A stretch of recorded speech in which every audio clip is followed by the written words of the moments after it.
Welcome to the Comeback Blueprint podcast, hosted by Michael Sawan. This is the show about rebuilding after setbacks, burnouts, and life-changing moments. Real stories, real struggles, real comebacks. If you're in a season of change, you're in the right place.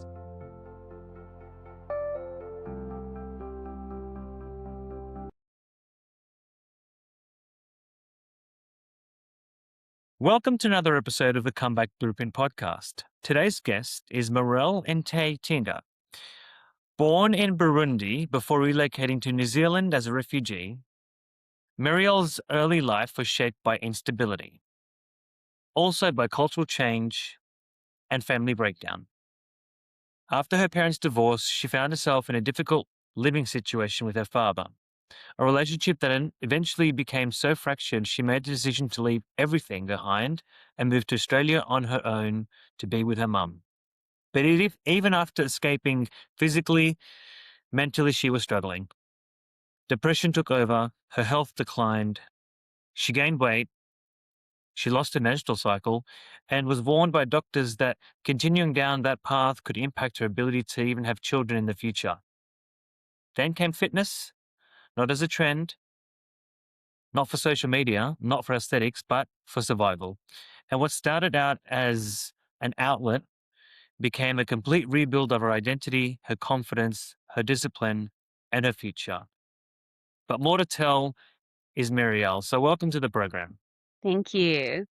What an introduction. I love that. Oh, there was so much to unpack, and you wrote so eloquently in your application. I just wanted to make sure I did you justice. And I feel today's conversation is going to be about resilience. It's going to be about rebuilding yourself from rock bottom, and what happens when someone finally decides that their past doesn't get to dictate their future. And I think that's what you're all about. So please, as I welcome you to the show, could you please take me through what you remember about your childhood back in Burundi? Yeah, so I wasn't in Burundi for that long. Yep. We moved over when I was about 3 to New Zealand. I hear stories, obviously. My parents, they didn't have the best relationship from the start.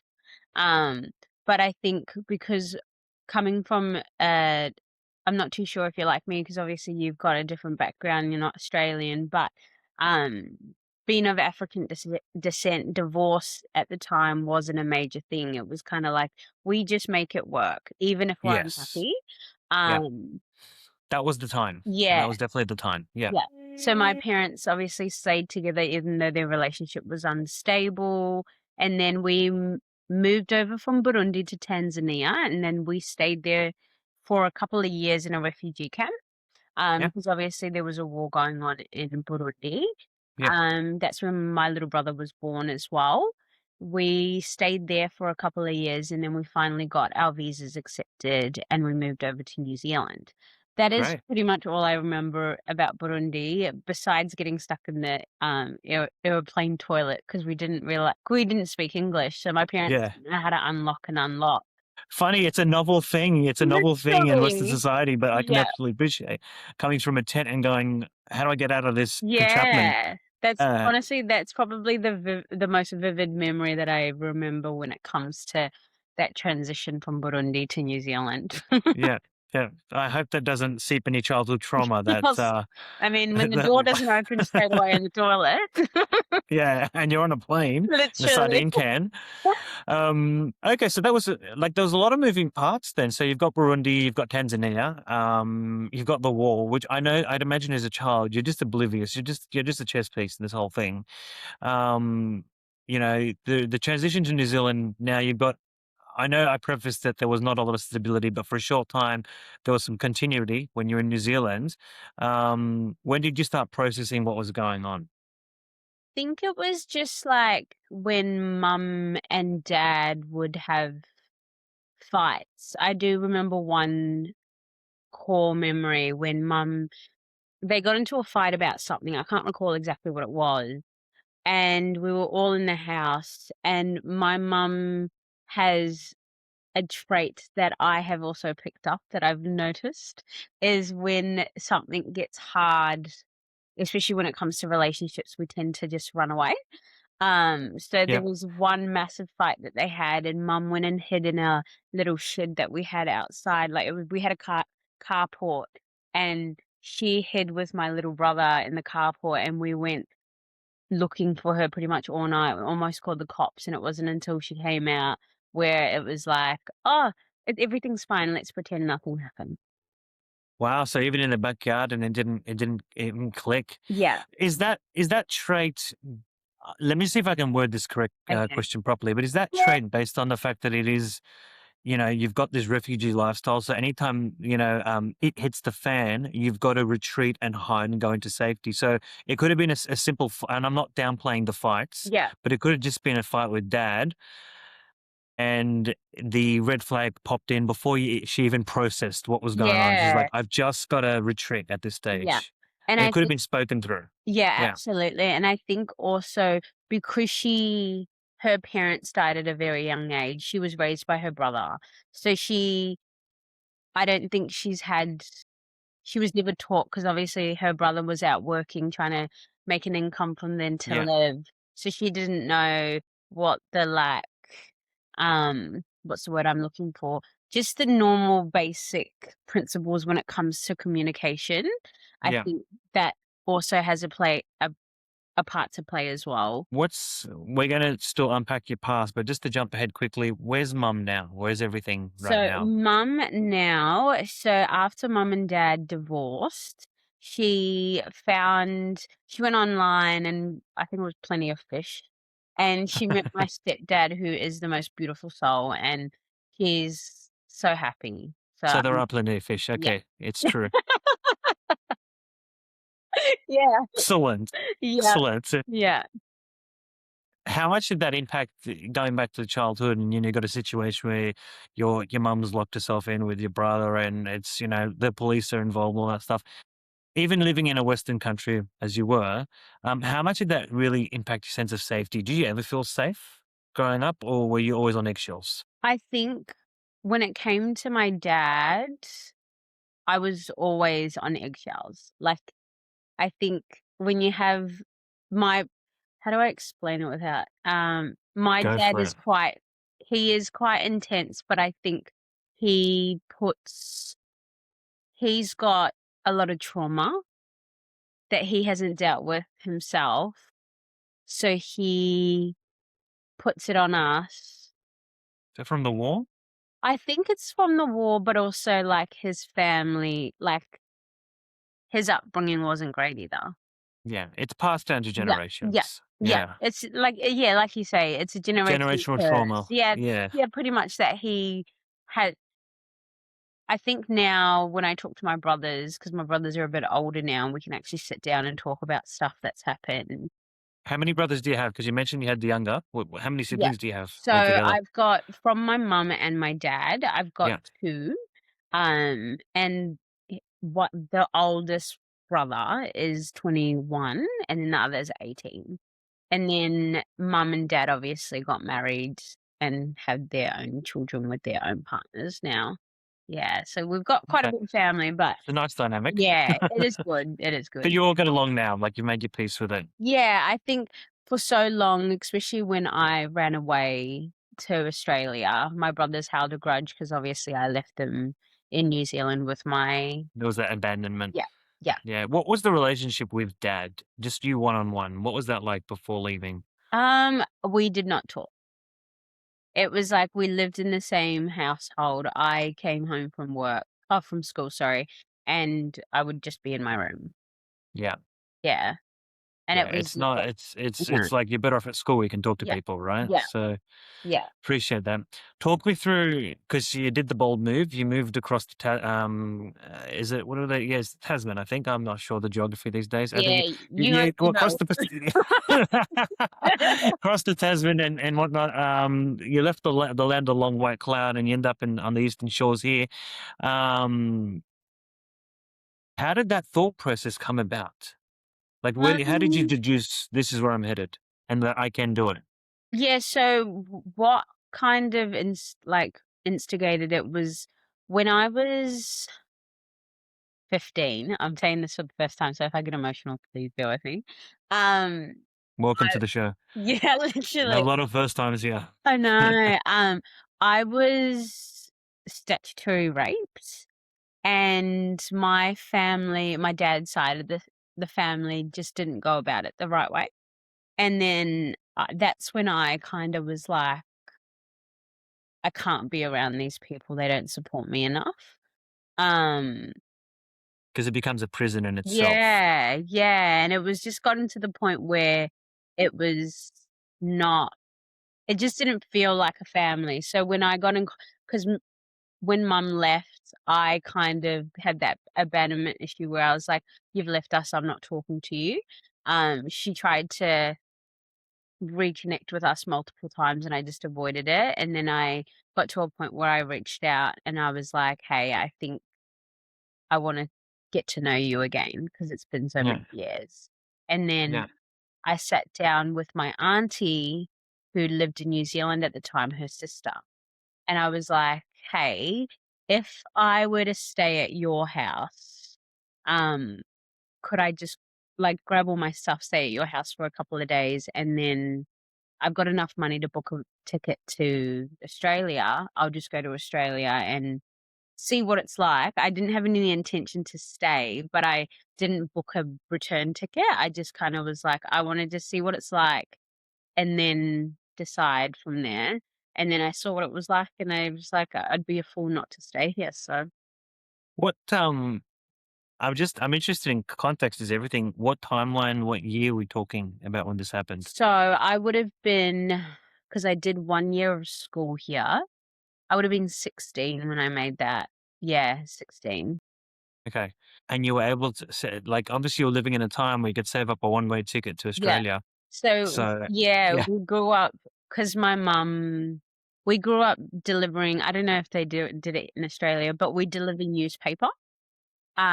We had, like, we used to. Yeah, yeah, there yeah, used to yeah. be a time. Yeah, Yeah, so that was our job. So we'd get the stack of newspaper delivered to yeah, our house, and then we'll go deliver it out into yeah.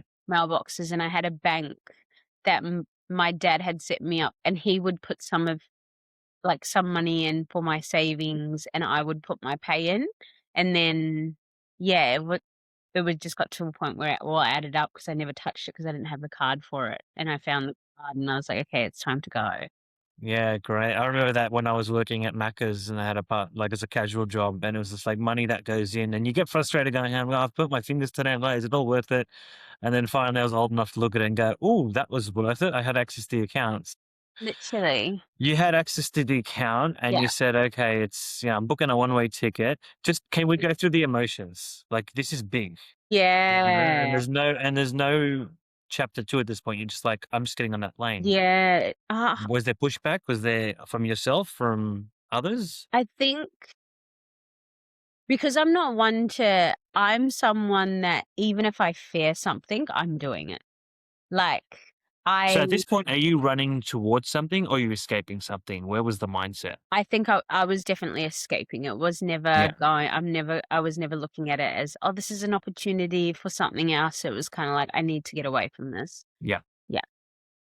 Okay. Tell me, you land in Australia. It's a lot to process. The first thing is it's scary. I can appreciate that. What did Australia represent to you mentally when you were headed there? What were you hoping to get?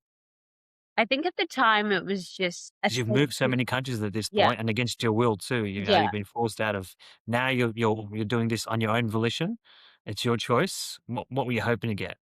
I think it was just, like, a sense of relaxation because I feel like I was always so tense. Yeah, I can Yeah. appreciate that. Yeah. Did you get it? Well, now I have, I think, through growth, Yeah. definitely through growth, now I'm at a place where I'm kind of at peace and I've processed everything. And I feel like the person that I'm becoming now has definitely solidified what I wanted. Beautiful. And in becoming the person you are, you did have to go through some lows. Going through your work, depression was one of them. Yeah. How did you sort of get to a point where you, because depression is something you get to a point where you've got to actually, even if it's self-diagnosis, you've got to actually admit that you are depressed. How did that look on a day to day? I think, How does that impact you? yeah.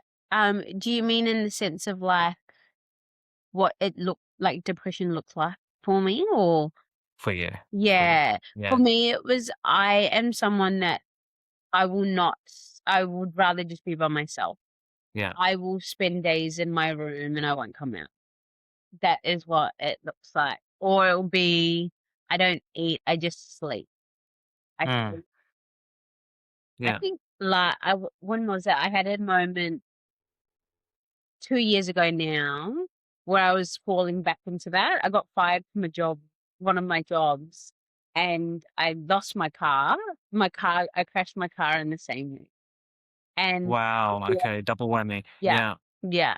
And I started to notice because it was like 2 days, and now that I was able to drink, and I'm not a massive drinker, I had gone to a festival after that was pre-planned, and I took it a bit too far, and then that whole week I just spent rotting in my bed, and it wasn't until I picked up on, "Hold, this is what I used to do, Marie, we can't keep doing this." That's Yeah. when I was like I sent my one of my close friends a text message, and I just told her everything, and she called me, and that I'm so glad I had her to talk to, because I'm not someone that likes to talk about my emotions at all. I'm learning how to now, but Yeah. definitely not Absolutely.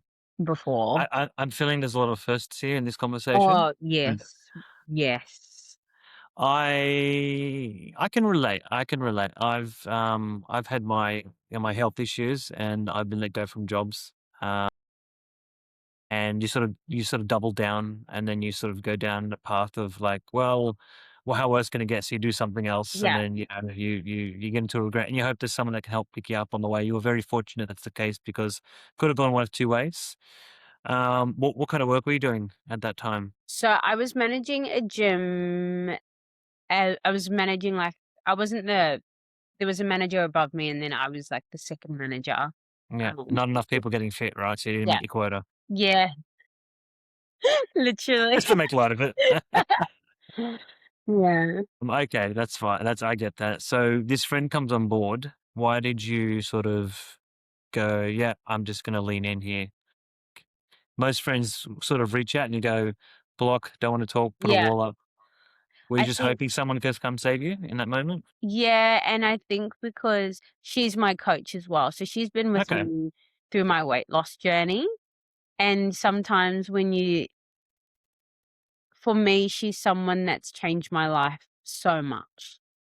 Um, and I'm not I don't usually open up to her, but that time that's like I just had a calling, just messaged Jess. Yeah. Yeah. Yeah. Beautiful. And you Yeah. did. Yeah. And she was part of your weight loss journey. Is that part of the same journey where you struggled with your menstrual cycle, which is what you mentioned before? Or Yeah. was that synonymous or Yeah, so when I first had my weight loss journey, that was me in New Zealand. Mm, Um, and I had to lose weight, but I wasn't doing the right way. I just wasn't eating. And then I lost heaps of weight, but I was always someone that would go from losing weight to gaining weight to losing weight to gaining weight and never kept it off. yeah, yeah. Did you become quite disconnected from who you were in this process? Yeah, Yeah. absolutely. Yeah. Like it's just survival at this page, right? Yeah. Um, and I think if you look back now, from an emotional perspective, it sounds like it was quite numbing. Mm, Yeah. mm, Okay. definitely. Yeah. So how are you processing the day to day? Is it just like if I get through 24 hours, that's enough? Yeah. Or did you at least sort of go mile steps, there's little goals I've got to do? Like, you know, how did you push on after I that? think for me, it was like the moment I woke up, I was just excited to know that I could go to bed. I sound like Like, a happy retiree. no, So you literally, it was more so like I was counting down the hours to go to bed. yeah, Yeah. yeah. I mean, look, not the best place to be. No. No. Talk me through the weight loss journey. How far did it go before it got bad and you had to hit a reversal? So it wasn't until it got bad to the point where it was like, obviously I went down to my doctors, like I told you, like in that brief that I gave Yeah, you. And my doctors were like, Marie, we stepped on the scale and I think I was 80 kilos and I'm 5'2". So 80 kilos on a 5'2" person is a Mm, lot of weight. yeah. Well, you're like a whole foot smaller than me. I can appreciate that. Yeah. Exactly. Um, and it wasn't until when my doctor was like, "Hey, Marie, like, if you don't go about this," because I went in and I didn't have my period. Like, I started having my period and then it went away.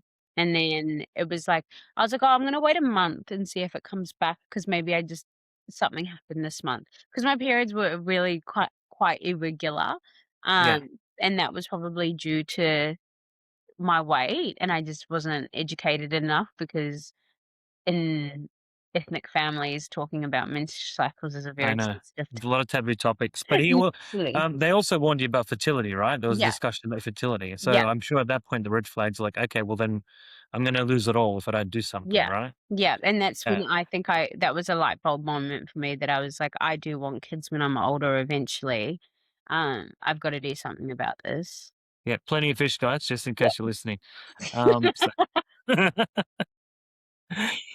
um, no, that's. I just touch back on what you said before. I think the thing about culture still gets me. I come from an Arab culture, Lebanese. For those who have listened before, and yeah, like I break a lot of barriers. I talk about what I need to talk about. But growing up, I noticed it was just taboo topics. You know, even when I went to like high school and they talked about menstruation and all that, you know, we had to learn as part of PE. Mm, And I come home and I told my mum about it as if it was the first time. And she said to me like, "Oh, it's just part of life," but she couldn't add to it. yes. So, you know, it's like, Yes. okay, well, you know now, but Yeah, there's not much more I can tell you. And I'm there excited with this new knowledge going, but this is how like people are born and all yeah, that. It wasn't a stalk. yeah. No, that's I remember telling my mum when I actually got my menstrual cycle, I told her she was outside of our house and in the car as we're getting out of the car, and I said, Mum, it's happened." And she was like, "Oh, okay, talk to your aunties about it." Well, that's probably it. It's like Yeah, talk to the wise women about it. yeah, It's too much for me. yeah. And I was like, "Oh, Okay. well, you're my mum. I thought I would come to you because obviously, like, yeah." Yeah. Yeah. Okay. Surviving in Africa is one thing. Surviving as African here is a different thing Oh, because it's like you get so shut down different. here. Yeah. And I don't want to downplay what you're doing over there either. Did you feel Mhm. like you're losing with all this diagnosis coming through and all this information and you're trying to process everything? Talk to me about having control of your life. I Like, didn't. yeah. I honestly don't think I think this this bodybuilding prep that I've had just recently that I'm coming out of now Go is on our Instagram, guys. It's fantastic, by the way. oh, thank you. When I was reading your thing, I'm looking back, I'm making connections and image going, What are we talking about here?" I'm just trying to push the dust. But I'll Yeah, definitely put that I'll definitely tag you in that so people can follow. But yes, please continue. honestly, yeah. Sorry. Yeah. No, Yeah. but I think honestly, like I've done a prep before, but this one has definitely changed my whole outlook on life. Like, and I feel like I have so much more control in my life now. I think this, and I don't know if it has to do with something me turning 25 and my frontal lobe developing, but I just feel like a whole new woman, you know? I love that. I think it is. I think I'll tell you why I think it is. Because I had a conversation with someone else here, who I think was a psychologist, and they said it wasn't until you're 25 that you're fully developed as an adult. Your frontal lobe is developed as an adult. Yeah, honestly, and it's like something I sit with when I journal every night, and I'm so grateful for it. Okay. Quick question: Who are you? I am Marielle, and I am a kind, passionate, driven, disciplined person. I'm still obviously learning things about myself every day, and I evolve every day, but I'm getting better every day, 1%. The 1%, right? Did you get to a point where you had your friend reach out? But were you intentionally isolating yourself at a point, like even from family talks? Like, Yeah. was it a conscious decision or was it subconscious? No, it was a conscious decision. Like, I iso yeah, I would isolate myself, like all the time. Even with my family, like, if we had, like at my grandma's house, we had like, a living area, and it was quite big, but then there was also a little couch next to the front door, and it was separated, so it'd be the couch, the dining table, and then the living area. All the family would always be in the living area sitting amongst each other talking, and I was always that little black sheep on the couch, on my phone, just trying to zone out because, yeah. I Sorry, altogether. Okay, so you're consciously doing that, and it's you get to a point where you make a decision that you've got to make changes in your life because you've been warned. Your fertility could come to an end. It could all happen overnight. You're on the precipice. You've connected with a friend. Can you take me through those 1% steps that you're making? And also, I want to touch on your journaling. What's that like?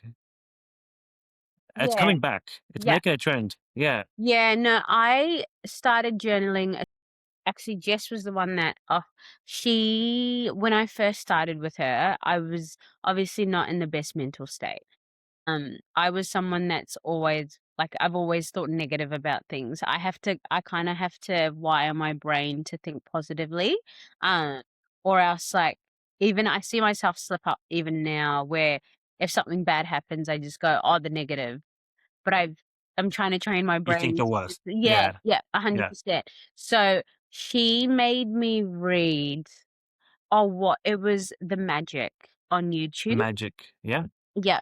It's a book as well, and it's about manifestation, and how your thoughts create what you live, what kinda happens in your life, Hmm. and then she's just told me that every single night when we first started like, coaching together, just write down your thoughts or first thing in the morning and just write down things that you were grateful for, and I watched a little clip on YouTube regarding The Secret, sorry, it was not The Magic, it's The Secret, and then I bought the book, and the book gives you, like, tasks every day to complete for I think it's 30 days. And I did those tasks, and one of the tasks it was like, write something that you're grateful for or go find a rock, and every time you hold that rock, you tell the rock what you want it. Um, Okay. and then that's what kind of led me on to journaling because I'd have to do something every single day that involved writing, and then those little tasks that were told in the book, you had to do them every single day for 30 days and add step pile onto them. So you had to do every single task throughout the day. How did you go with your strike rate? Oh, 100, I had to, I've 100%? restarted a couple of times. But after my car crash, um, and the loss of job, I picked up that book again and I did the whole thing. And now it's just stuck. I journal every night with my little sleeping drink and just journal away, and then I go to What's your drink bed. of choice? And what I use Sleep Aid or Easy Sleep by Nexus. Okay. All right. And the magic is what you were watching, right? The Is that Magic, it? I'm pretty sure it's The Magic or it's The Secret, one of them. Okay. Yeah. Might have to look into that. Yeah. Yeah. What was how was the mindset from a point where you've not got no control to you finally owned it? Um, you moved on from the stage of isolation and all that. What was it like when you hit fitness and you felt alive again? It's so like I get like, I don't know, like it saved my life. Yeah. I genuinely don't know where I would be without I just don't know where I would be without fitness. No, it's fantastic to hear. There's actually a few people I've spoken to. I think some the common thread in there's a lot of common threads actually on this podcast, but one of them is manifestation, and it's always aligned with fitness. And I think it's just putting your body in uncomfortable positions to actually know what you're capable of. Because then if you can bring those realities to life, then you've got the cause to manifest everything. And clearly, this was you. You're a great case study for it. So thank you for coming on and sharing that. How do you see gym as therapy? Because I'm sure like it's a situation where you're just in your own head, you're doing you, You're not worried about, war-torn Africa. You're not worrying about the hostile home. What's that like mentally? It's just peaceful, like, when I'm there I am going through I will say this now, Tell I'm me. going through a period right now where I'm just not enjoying the gym. I think that's obviously I was in prep for about 6 months and every single day ticking the boxes and you're depleted and, um, Yeah, not like, your sessions are not fun anymore, you can't lift as heavy as you used to. So I'm going through a period currently where I'm like, "Oh, I have to go to the gym just to keep the habit." It's like but when I'm at my best, it's definitely just like an hour and a half where it's all about me. I'm yeah, showing up for myself. yeah, I get to show up to myself like, get to show up for myself so that I can show up for other people, especially now in a role that I do because I do, um, like, I do group fitness, and I do it for mature age people, so me showing up for myself first thing in the morning or in the afternoon after work, I get to give the best to the person that I'm teaching as well. yeah. And Yeah, leading by example, and that yeah. obviously, in itself will allow others to want to emulate your behaviors, and become, Marielle 2.0. Yes. I want to talk about the actual transformation journey itself because you've made your way to the gym, but a lot's happened. Like, talk to me about how do we get into, well, ultimately, you having a job as a gym manager. That's one of them. So clearly, you, um, you know, uh, were connected to it. But just what took you on the path to go? I'm going to go into bikini bodybuilding. Like, how did you go? How did that path go? Okay, so my first show, Yeah. I'll be honest, I did it just to lose weight. Who encouraged you to do it? N Or how did you come across it? I came across it, so Jess, my PT, my personal trainer, I followed her on Instagram because she used to coach at my gym before I knew her. And then she would always pop up on my Instagram on the gym page, but I didn't know her or speak to her. Yeah. And then I followed her and then we started talking and then I started just doing lifestyle training just to lose weight in general. There was no desire to compete. But she was going through a comp prep herself. So she's posting and posting and posting about it. And I'm starting to see it and I'm like, wow, this actually really looks cool. I'd love to be able to see my muscles in that way. Um, and then So that's a good reflection. That is yeah, a really good reflection. yeah, When you can look at someone else, be happy for them, and go, I'd like to do that yeah, myself. yeah. That's great.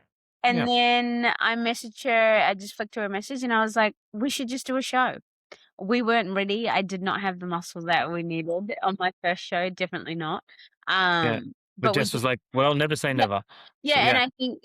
I think the thing about Jess that I love so much, especially like, I love her for it now, back then, was the fact that even though I wasn't ready, she always said, "It's a good just give it a go. Say you did it. You might not love it, you might not wanna do it ever again, but that first thing that the first time, you can just say you've done it." And I was like, "Okay, cool." So I never went into the mindset of, "I'm gonna win.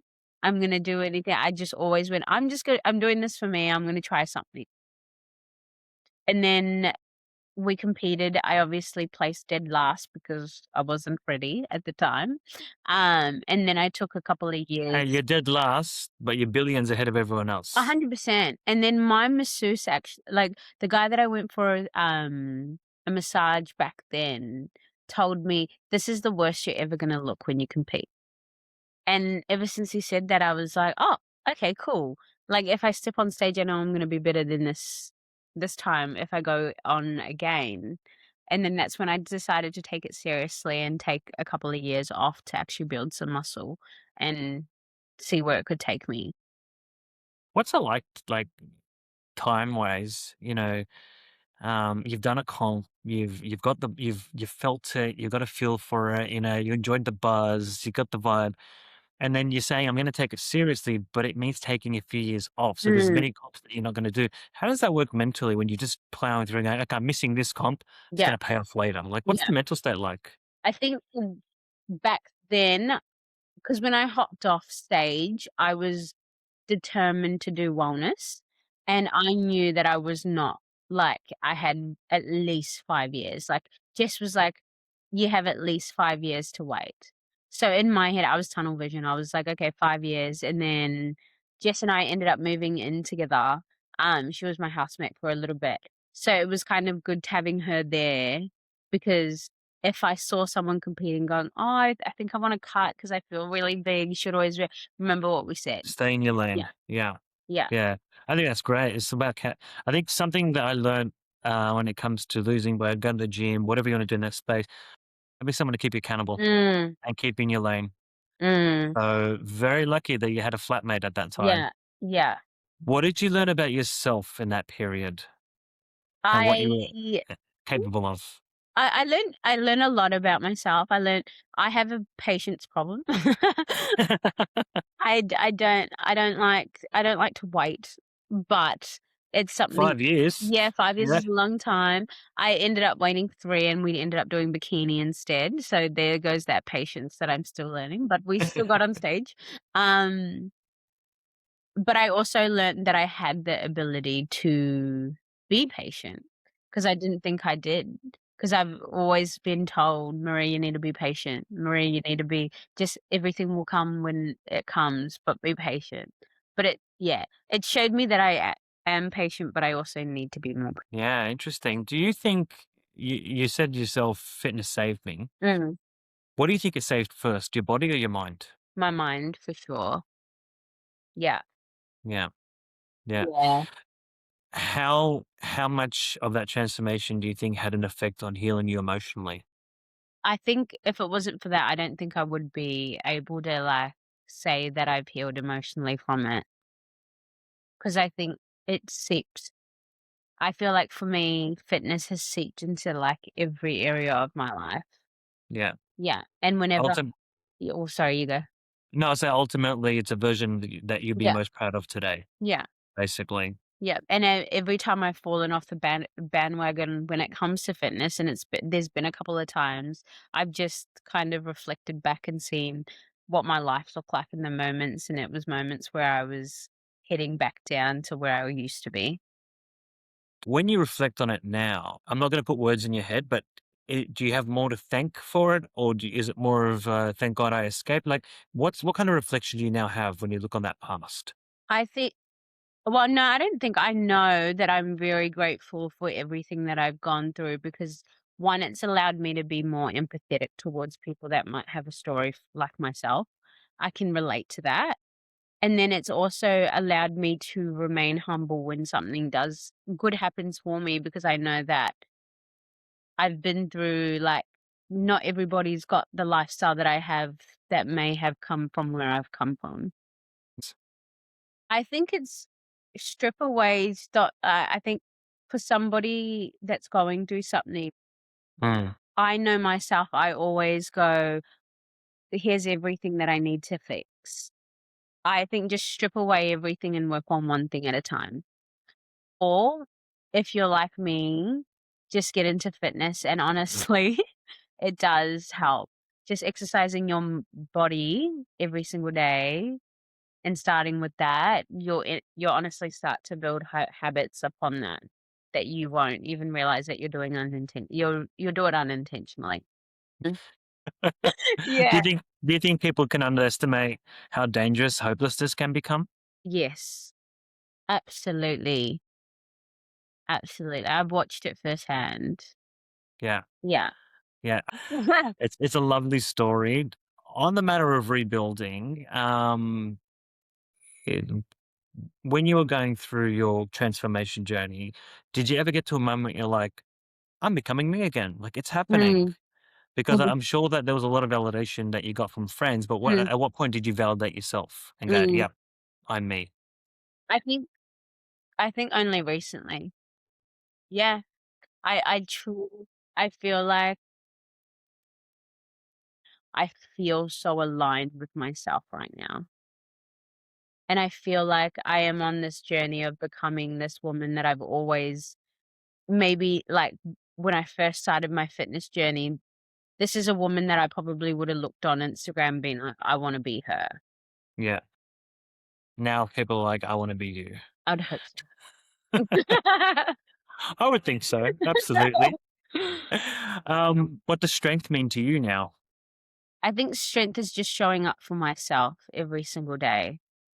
And it doesn't mean showing up at 100%, but it means showing up at 50, or even when it comes to, like, sometimes when I get up in the morning and I go, "Oh, I don't wanna go for a walk." No, I'm gonna go for that walk. Why? Because if I don't go for that walk, that's not me showing up for myself.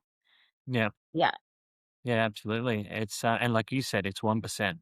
As much as 1% is enough, right? yeah. In your adult life now Mm, and maturing, yes. or can I ask first, how's your health in terms of the whole menstrual cycle and everything? Are there any issues anymore? Or the doctor's cleared that?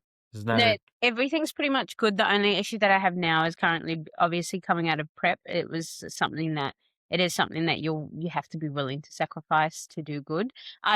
Not everyone loses their period, obviously. Like, I wouldn't speak for anyone at this stage, so I'm yeah, going on your advice only. yeah. But I was definitely unfortunate enough, but and it's something that we're working to get back. But I'm not worried because I've got a Okay. good coach. Yeah, Yeah, good. Oh, well, that's comforting though, and it looks like you got the right headspace for it to take it on when you've got to deal with it. Um, there's a lot of healing from what I'm hearing here. Has forgiveness played a role? mm, I've had to forgive a lot of people, including myself.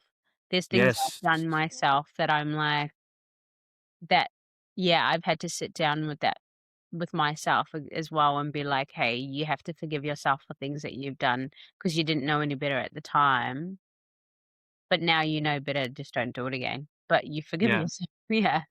Yeah. What about forgiving parents and things like Yeah. that?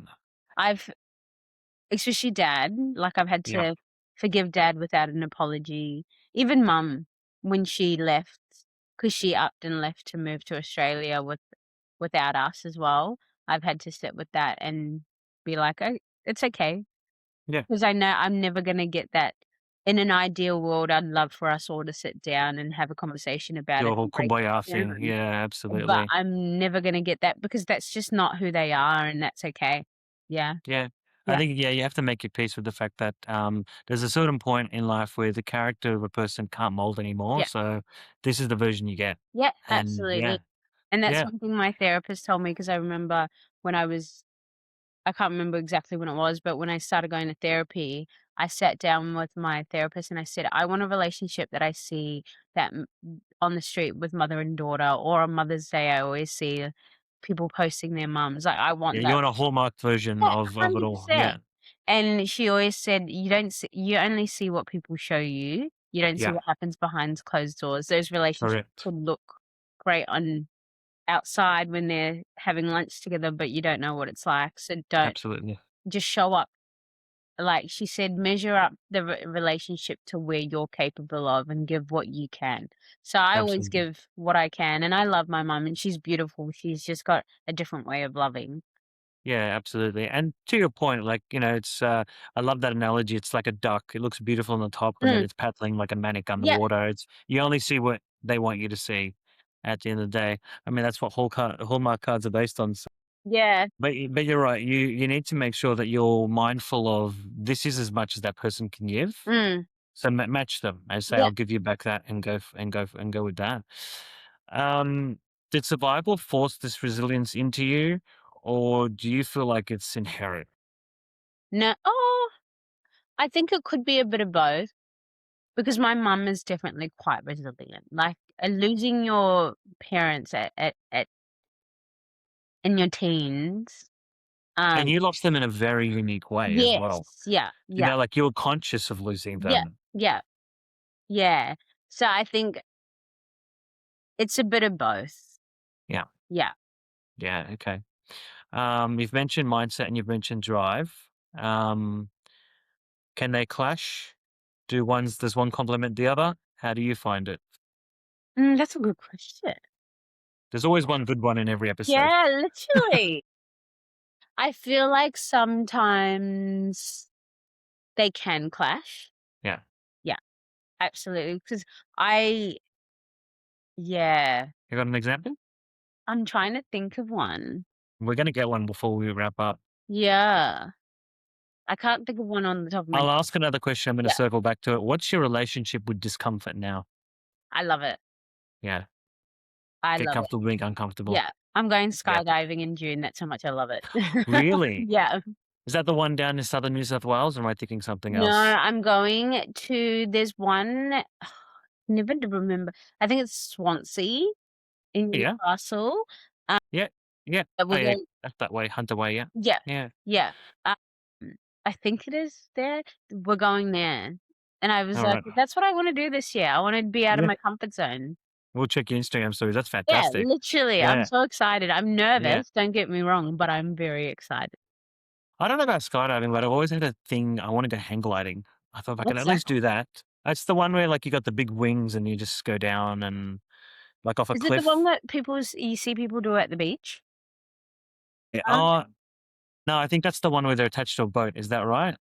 no, there's Yeah. one I I think it's the one where you can stand at a cliff, for example. You've got like these yes. wings and you can just jump off and it's like, it's as if like you're a bird and you're Oh, sort of like see, I flying over think me. that would be worse. You That's more reckon? scarier 'cause I'm I afraid just feel like if I was to crash, I have a less chance of dying than falling out of the sky that completely. is But I don't know. I don't know my science mm. there. No, that's But no, I will be following you on Instagram when that happens, and we're going to share that story. That's a good one. yes, I'm very excited. Oh, great! No, that's awesome. Do you think confidence is actually now? I want to go back to that question I asked you. Okay. Um, mindset and drive. Take me through it. Do they clash? Well, Was no, that I want an example of when they've clashed. when they clash? Yeah. I think it's my mindset throughout prep was I wanted to do my prep in a way that I still showed up for myself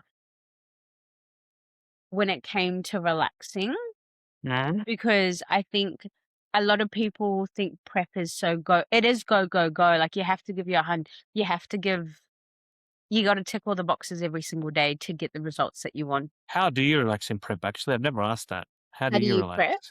How do you relax in prep during your prep What period? I did, especially from the start, because I started in summer, I would take Yeah. myself down to the beach and I'd just lie there. I'd put meditation music in my ear Yeah. and I would just lie there. Or I started to do this thing where I would listen to meditation music when I was driving instead of listening to music, because I feel like my cortisol levels were already high just being in a diet. So Yeah. just having that to soothe me was good. I also walk I went for long walks without my headphones or my phone. I'd leave my phone at home and I'd just go for an hour, 2-hour walk. Wow. Okay. They're so therapeutic. Those Yeah, walks, like very underrated. yeah, Not in this current weather, but yeah, yeah. absolutely. Yeah, Or my absolutely. journal. My journal A was journal. especially when I went through times where, because I obviously lost a bit of weight, I do have a bit of loose skin in the middle of my thigh, and Okay. as we got closer to my show, I started comparing myself to girls that obviously maybe weren't they didn't start their fitness journey in a weight loss way, it was more weight gain because they were or tiny or they just didn't have the loose skin that I had. So I started comparing, oh, will the judges like, not mark me up because of my loose skin? So Mm. me having to write all that down and see like, why do I feel this way? Like, what can I do to change my mindset around this way and accept the fact that I've had a really great transformation and this is just my body It's a showcasing. byproduct of it. Yeah. Yeah, absolutely. I think that journal is going to be published. That's Mm. what I think. Oh, I don't know if it wants to be. Hey, get comfortable being uncomfortable. That is true, yeah. What's the biggest lesson that you think depression has taught you? I think that your mind is such a powerful thing. Yeah, if you don't have your mind right, I think people need to really, really get that n like, people need to know that the first thing you should always get right is your mind. Because if you can't show up for yourself in your head correctly, it just showcases everywhere. Because 'Cause I've seen Yeah. myself when I'm depressed, I get Oof. acne, Yeah, okay. everything just changes. My cortisol levels go up, so my midsection just blows up. And yeah, your mindset is the most powerful thing. Beautiful. Yeah. Now you're an expert now. I call you an expert. What's a misconception? And like every time I talk to someone in the bodybuilding space, I want to know sort of what it's like to want to break in. What's one of the misconceptions you find people see when it comes to bodybuilding? I think people think it's all glitz and glam. Like, the Yeah. end result, honestly, if I could show you what I look like for the last 3 weeks of my prep, you would think otherwise. I Okay. was literally I don't know if you've seen the smoking packets, like, the cigarette packs, Yeah. you know how Yeah. they have, like, those guys that are, like, half dead? What I look like until A my little bit dramatic, but yeah, okay, I no, get it. seriously, like, because I did have to push, especially in the last week, I had to push pretty hard, and it wasn't fun, like, I was in bed. You got that roomie that's Yeah, pushing you. yeah, Yeah. I was Yeah. in bed early, I was like, now that I live with my partner, God no bless him, but I was in bed by I'd be in bed by 5 o'clock Yeah. in the afternoon. I'd be up at 2 a.m. because that's when my cortisol levels would just spike, and then I'd be like, "Oh, okay, it's time to get ready." I'd go to the gym, and then I'd be at home, and I can't do anything because I generally don't have anything to give. I wasn't eating enough to actually enjoy life, and I remember Yeah. my last week of work, everyone was like, "Marie, you're here, but you're not here." And I'm like, "Yeah." Mm. So it's not the Instagram life that we all love and Yes. yeah. As much as I'd love it to be, because 'cause I'd be doing Yeah. it all the time, but It's not it's not, filtered. it's very No. interesting. No, no, no. Some people But on it's like because like you said, sorry, it's like you said, it's what it's you only it's like the situation with the mum and the kid in the Hallmark card, right? It's just it's what people see, which is what's going to inspire them. yeah, There's just going to be a reality check when the yeah, time comes. That's all. yeah. Yeah. What's what's something that you think that people would see online if they were to go to your it's like a two-part question, but if they would go to your profile, which will Mm, be linked up when the time comes, mm. what's something that they would see online that you would expect A, them to be inspired by, and B, not to be mistaken by? So One what would inspire them and what shouldn't they be mistaken by? okay, one is be inspired. I would love for people to be inspired about my fitness journey. Um, and was it misconception? And what shouldn't they be yeah, what shouldn't they get wrong? What shouldn't they conceived about? Yeah. Is Like that don't be fooled kind of thing, oh, you know? yeah, I'm definitely not how I show up sometimes on Instagram. I am the most awkward person you'll ever meet. This has been a very free-flowing combo. Lit Free-flowing combo. Yeah, So like, I am very, like, rude, like, I'm far from that. I will talk to anybody. I I went for a walk the other day, yeah. and I got stuck no. And I think it's very telling. My signature question is, what does comeback mean to you? Comeback is is no matter what sets you back at all, you still show up as yourself and you're still willing to rebuild. I think that's what comeback for me would mean. If the younger version of you could see your life today, what do you think she'd say? Think she would be so happy right now in this moment. Because it's so funny you say this because this is what I've been journaling about recently is I Told you it's going to be a book. literally I have this photo of myself that I have on my desk, and it's just a little photo of a younger version of me, and every time I'm in my journal, I say, "Remember who you're doing this for." Nice. Yeah. I think we all know She'd who be you're so doing it happy. for. She'd Yeah, be she so would. happy. She would. She would want me to be a bit more out there though. I know her because I remember my mum always tells me, she's like, "When you were younger, you were the star. You would get in front of family and talk, and I need to use my voice more, I think." Yeah, I mean, look, when you were younger, you were less wiser and less aware. Yeah, I guess next family outing, you can sit within the group at the Yeah, living room. Yeah. literally. It's the one percenters, my friend. Yes, that's right. Do you want to tell me? Do you want to do a little plug on what you're doing in like the next few months and where you'd like people to connect with you, and if there's anything else you'd like to put out there? I'd love to get you to sort of promote yourself here when you got a Yeah. moment. So I am currently working towards finishing my personal training course, where I want to work alongside primal performance or even venture out to myself, depending on where that takes me. So I want to get more into the fitness space.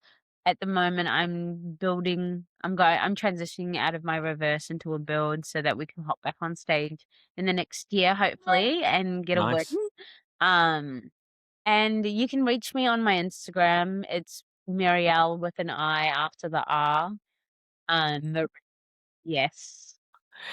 I want to thank you so much for reaching out to me. This has been an honor. This has been a pleasure of a conversation. It's actually just been one of the most natural chats I've had. Thank So you. thank you so much for being raw. To those listening out there, this comeback is very telling of a story that could have gone in a completely different direction. Marielle stayed the course and believed in herself. And I think when you choose to prioritize yourself, you can do wonders. So I want to thank you again. This has been another episode of the Comeback Blueprint podcast, and we'll see you in the next one. Thank you, guys. You've been listening to the Comeback Blueprint podcast with Michael Sawan. Real stories, real struggles, real comebacks. Follow these comeback stories on Spotify, YouTube, Instagram, and anywhere else you can find us on social media. And don't miss what's coming next.